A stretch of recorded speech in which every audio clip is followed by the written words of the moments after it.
Hey, you are live again. Yeah, with our crowd. Yeah, it's awesome to be here. And one thing I actually thought about when we had the last session was this year we have these Jakarta EE mugs there, and this year they actually put the print on both sides, so it shows even if you're holding it in your right hand. But the last mug we had was only printed on one side. That's why I'm saying. But anyways, I think we're here to welcome Ladislav Ton, who will be talking about Jakarta CDI.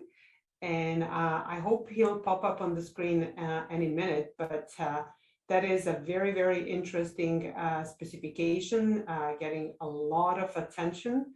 So please, everyone who is interested in the CDI, do join the project team and get involved.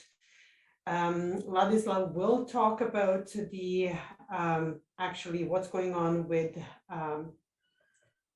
CDI 4.0. What is it all about, and you know, what we can expect. I do hear, and I don't want to reveal too much, but there is a preparation about the CDI Lite, and we'll ask Ladislav, why do we need it and what is it all about? We'll also talk about the extension API and how it looks like. And I'm hoping I'll hear from our back room if Ladislav is ready. Yeah, and while we're waiting for Ladislav to join, we can. I mean, CDI is one of the important specs in Jakarta, yeah. And it stands for context and dependency injection. So for those who don't know CDI or context and dependency injection, please go to the Jakarta EE webpage and find the CDI spec under the specifications. Yeah, so you have in the top browser, you will find the specifications, and you will have the list of all the specifications there.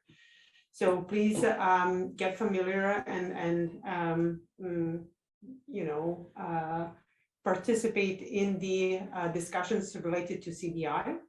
And I'm seeing here Ladislav is joining. Hey, Ladislav. Hello. Hi, how are you? I'm good, thanks. How are you? I'm good, I'm good. So it is great to have you on the call. Ladislav is coming from Red Hat. So do you want to introduce yourself and let us know what is your focus? Sure. So hello, everyone. I'm Ladislav. I work at Red Hat. I contribute to Quarkus, Jandex, a couple of small RIPE projects. I'm a committer at Microprofile and Jakarta CDI.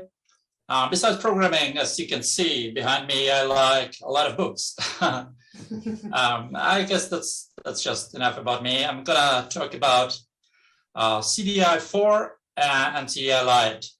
I've got a couple of slides, if you don't mind, I can share them.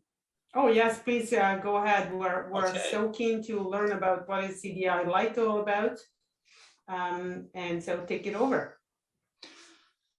Sure thing. So as you know, I mean, as everyone knows, that CDI is near a 4.0 release, whose major part is CDI Lite. I've got a couple of slides to talk about that. So there's I would say there are three major areas we focus on in CDI 4.0. And I'll start from the end because those are the smallest. So there's a couple of breaking changes. Unfortunately, we have removed a couple of deprecated features. There's like the new annotation, a couple of methods on the bean manager interface. They all have like a pretty straightforward replacements. So those things were deprecated a long time ago. The other thing we're doing is we are changing how empty beans XML is treated. So previously, empty beans XML meant that the bean archive is treated as bean discovery mode all. We're changing that to bean discovery mode annotated. But there's there's a straightforward way back, and all products are required to have an option to switch to the old behavior. Yeah, and another thing is we're adding a couple small features like lifecycle events, where finally there's an event, there's a CDI event to distinguish application startup and application shutdown. Was previously people had to use the add initialized application scoped class event, which was all not entirely intuitive. So we're changing that. There's an instance.handle interface, which allows lazy access to beans during programmatic lookup. We're also adding the option to add the priority annotation to stereotypes. This is a minor quality of life improvements. The major focus of CDI 4 is really the CDI Lite specification, which comes with a new language model and a new extension API called build compatible extensions. I've got a little slide about that. In any case, anyway, if you have any questions, like, feel free to interrupt me anytime. If not, I'll just continue going through my short slide deck, right? Okay. So yeah, go ahead. We're just mainly curious to learn, why do we need CDI 4.0, actually CDI Lite, and how it differs. Yeah, sure. That's a great question. So if you look at the diagram here, you'll see that CDI 3 and before had a thing called core CDI. It's like the basic specification for injection, context, events, everything like that.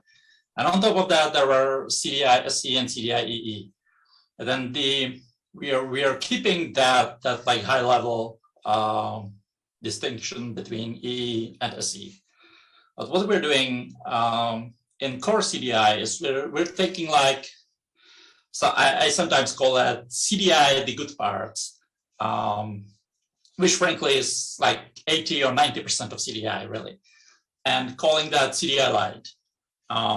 What's missing from there is things like conversation scope, passivation, specialization, decorators, like really things that most people don't really use. And we're like taking the CDI Lite part, and we are reframing it in a way that can be implemented in say, build time oriented architectures, things like Quarkus and Micronaut, or if you're aware, if you know a popular dependency injection solution for Android called the Dagger, that's working pretty much in the same set of architectural constraints, right? So we're taking CDI, or like most of CDI, and reframing it in a way that can be implemented in these architectures. And that's what CDI Lite is. Right, and we had to make a couple of changes, or we had to actually not changes. I mean, we had to create a new extension API for this architecture, because portable extensions, while powerful, are like a terrible fit for build time implementation approach. Right, it's very reflection heavy, while in build time you don't really have access to that. Plus, it really is intertwined with the application. The portable extensions allow storing application state in the extension instance, and really interacting both ways, which is kind of impossible if you want to do everything at build time and just run the application later on in a new JVM, or possibly even compiled to native. So yeah, that's like the major goal of the CDI Lite effort. Take the good parts and reframe them in a way that can be implemented at build time. Right, so the biggest thing, like the major parts of the user API are there unchanged. The major thing that had to change that we had to invent from scratch is extensions. Right, so we have build compatible extensions now, which are really like very from user perspective, they are pretty similar to portable extensions. You also implement an interface and a marker interface and add a bunch of annotated methods to it. But the annotations are visible on the slide. And they correspond to portable extension events pretty closely, right? So the add discovery annotation corresponds to before bean discovery, enhancement corresponds to process annotated type, registration corresponds to process bean and process observer method, synthesis corresponds to after bean discovery, and validation corresponds to after deployment validation. And so there's like a pretty close relationship, except like with build compatible extensions, you don't have to use, you can't even use reflection, and it's possible for the implementation to run them completely during build time, right? So when the application boots, all of that has already happened. So it doesn't have to spend time running extensions again.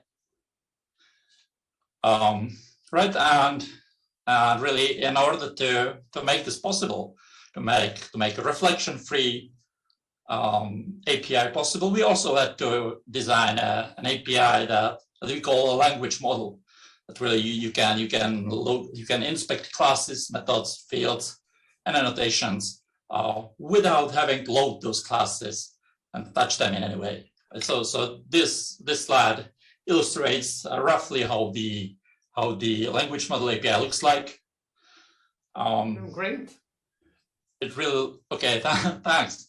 I mean, yeah, interrupt me again if you have any question.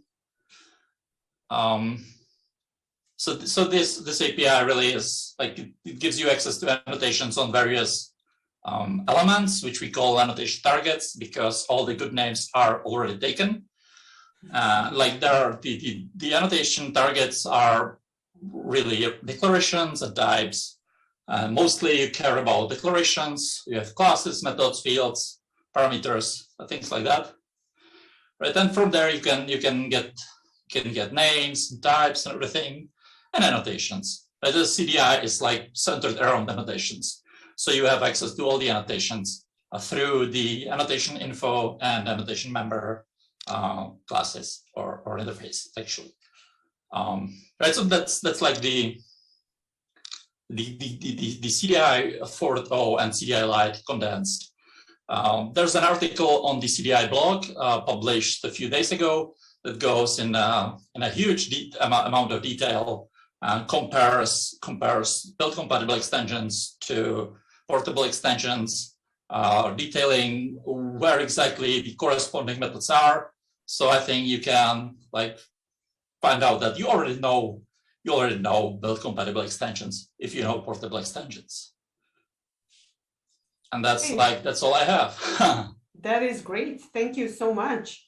So I'm trying to see if there are any questions from the audience. I would also like to remind everyone about the, I believe, weekly calls dedicated to CDI, Jakarta CDI. So everyone who is interested to participate, please check out our specifications calendar, where you can find all the meetings, and one of them is CDI, Jakarta CDI.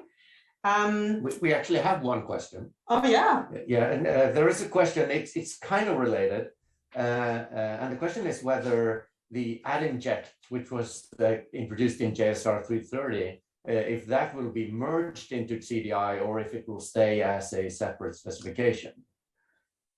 I don't think there's any intent to merge the two, and I guess that's probably because there's a lot of projects, or I'm not sure if a lot of, but there are important projects that use one but not the other, such as JUICE and well, what's the other one? I call it, and I can't remember the name right now. Anyway, there are important projects that use JavaX inject that implement this API and don't have a reason to go full CDI. Yeah, right? and it So, makes sense to have it as a separate specification for that reason. So yeah, for sure. yeah, another thing you mentioned that CDI4 will give us an at startup similar to what we have in EJB today. Did I understand that correctly? Yeah, it's pretty close. It's not like an annotation that you put on a class and that class is initialized yearly. It's a CDI event. So yeah. you can if you declare an observer of the startup event, then you get the same behavior you get with EJBs at startup. Yeah, so you don't have to observe the initialization of application scope or exactly what somebody would call a sort of hack around it. So I think the community will be very excited about this to observe the at startup. I've had some conversations on Twitter about it, so I'll reply to them and say. Okay, so we will have to carry on this conversation maybe in another Jakarta Tech Talk or somewhere else, and we're moving along with the conference. I want to thank Ladislav very much for participation, and I want to actually announce the next talk, but also right after that we will have a little bit of 2 minutes break just for some breathing air. So the next talk after the pause will be integration testing of Jakarta EE applications with Docker and test containers by Kevin Wittek. So we will wrap up the studio session right now, and then we'll have a short 2-minute break and see you in the next speaker session. Thank you, Ladislav, again. Thanks for having me. Have a nice day. Goodbye. Bye.